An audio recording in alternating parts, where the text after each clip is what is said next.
ուղղակի այս հատվածը որակով են սարքել, որովհետև ձերոնց քան կողքն է։ Բայց ձերոնց տնից փոքր բարթանում ես ու ցախ ես անում, Տիգրան Ավինյան։ Ու արի գնանք տենանք ընդ ինչ վիճակա, որ մի տարի առաջ էլի սարքել եք։ Նոր Մարաշի մասիվի արանքում են գտնվում։ Այս փողոցը անորակ են սարքել։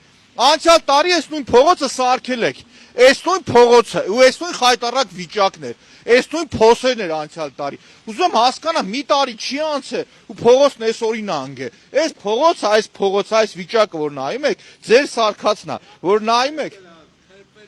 Այս վիճակը, որ նայում ես, այս վիճակը, սենց անորակ վիճակը, որ նայում ես, Ավինյան տիկո։ Էդ եմ ասում, Ավինյանի տունն է հետ եկել, Ավինյան, սա գիտեմ, որ էսի ձերոնց թաղն է, գիտես, ասող դառնողն էդ է ասում։ Էնդե է, չէ տունը, ասում եմ, բարև ձեզ։ Էդ է, որ իրանց դրան դեմը չեն անում, էդ դրան դեմը խի պտի անեն ես մարդիկ ասվալտ, էլի, հասկանում եք։ Մերսի, որ գնահատում եք։ Ինչ։ Բա դրա համար եմ եկել, ասենք։ Տանում ես ինչ լավ գործ եք անում, նկարեք, մի հատ տենան ես ինչ։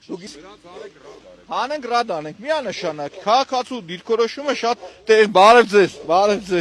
բարև ձեզ, շատ տեղին է ու դիպուկ է։ Իմիջիալոս Տիգրան Ավինյան, բոլոր Opel-ի շոֆերները լավ տղեկ են, ասեմ իմանաս։ Շնորհակալ եմ, մերսի, բայց դե մի հատ կարևորագույն ուրիշ խնդիր կա։ Այս փողոցով շտապօգնության ճանապարհն է, որ մասիվի շտապօգնության հիվանդանոց հիվանդներ են տեղափոխում։ Հասկանում եք, ու խիստ կարևոր է, որ այս ճանապարհը պետք է իդեալական լավ լինի։ Այն ասֆալտչիկ ՔՊ-ականները, դուք ձեր բրենդը արդեն ոչնչացրել եք։ Ձեզ սրանից պետք է հավաքենք բիրիք, սամալյոտ նստենք, գրգենք խոպան։ Գնանք խոպան, բետոն թափեք դուք։